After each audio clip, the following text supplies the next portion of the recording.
Brought to you by Agilus Diagnostics. Health test की बात आती है तो मैं भरोसा करता हूँ India largest diagnostics company Agilus Diagnostics. खुद को टेस्ट करते रहो।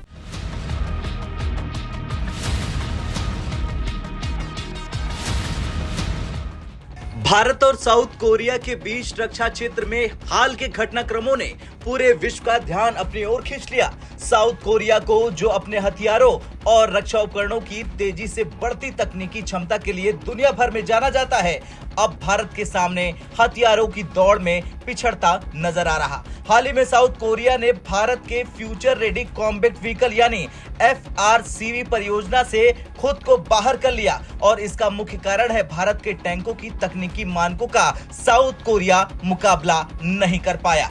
ब्रिक्स समिट के बाद ये खबर आई कि साउथ कोरिया ने अचानक ही भारत की 1700 से अधिक टैंकों की इस परियोजना से हाथ पीछे खींच लिए।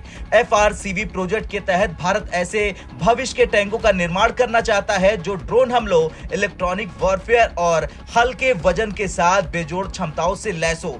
इन खासियतों के साथ ही ये टैंक उच्च तकनीक वाले युद्ध क्षेत्र में खुद की रक्षा करने के लिए सक्षम है। साउथ कोरिया के प्रस्तावित K2 ब्लैक पैंथर टैंक को भी भारत के FRCV के मुकाबले कमजोर माना गया है, क्योंकि ये भारी भरकम टैंक है, जबकि भारत हल्के और उच्च तकनीकों वाले टैंक चाहता है। यही कारण है कि साउथ कोरिया अपने उपकरणों के बावजूद भारतीय मानकों पर खरा नहीं उतर पा रहा। भारत का रक्षा क्षेत्र पिछले कुछ वर्षों में काफी तेजी से विकसित हो रहा। पनडुब्बियों से लेकर हेलीकॉप्टर और कॉम्बैट व्हीकल तक भारत ने अपने हथियार निर्माण में कई नई उपलब्धियां हासिल की है। भारतीय सैन्य और रक्षा अनुसंधान संगठन DRDO ने भी कई ऐसे प्रोजेक्ट पर काम किया है जो भारतीय सेना को तकनीकी रूप से आत्मनिर्भर बना रहे हैं। हाल ही में भारत ने साउथ कोरिया के K9 थंडर को खरीदा, जो एक उन्नत आर्टिलरी सिस्टम है। हालांकि इसके बाद भारत ने साउथ कोरिया को कई अन्य रक्षा प्रोजेक्ट में पीछे छोड़ दिया। हेलीकॉप्टर के क्षेत्र में भी साउथ कोरिया भारत के आवश्यकताओं को पूरा नहीं कर सका और इसी कारण से वो इस प्रोजेक्ट से बाहर हो गया।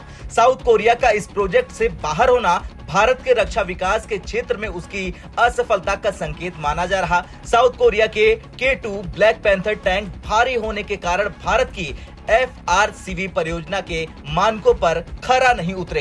भारत की इस परियोजना के लिए ऐसे टैंकों की मांग है जो हल्के हों और अत्याधुनिक तकनीक से लैस हों, ताकि युद्ध क्षेत्र में तेजी से ऑपरेट हो सके और खुद की रक्षा भी कर सके। इसके अलावा भारत का FRCV ऐसा इलेक्ट्रॉनिक वॉरफेयर सूट से लैस होगा जो भविष्य के युद्धों में ड्रोन हमलों से बचने के लिए सक्षम होगा। ये सूट भारत खुद विकसित कर रहा, जो FRCV प्रोजेक्ट को और भी खास बनाता है। खैर, साउथ कोरिया का भारत के साथ ये टेंडर टिक न पाना एक बड़ी घटना है। विशेषज्ञों का मानना है कि साउथ कोरिया का भारत की बढ़ती तकनीकी क्षमता के आगे हथियार डालने जैसा है। साउथ कोरिया को अब इस बात का एहसास हो चुका है कि भारत अब उस पर निर्भर नहीं है और भविष्य में रक्षा के क्षेत्र में अन्य देशों पर निर्भरता को घटा रहा है। खैर, आपका क्या कुछ कहना है इस रिपोर्ट पर कमेंट कर जरूर बताएं। ब्यूरो रिपोर्ट, भारत तक।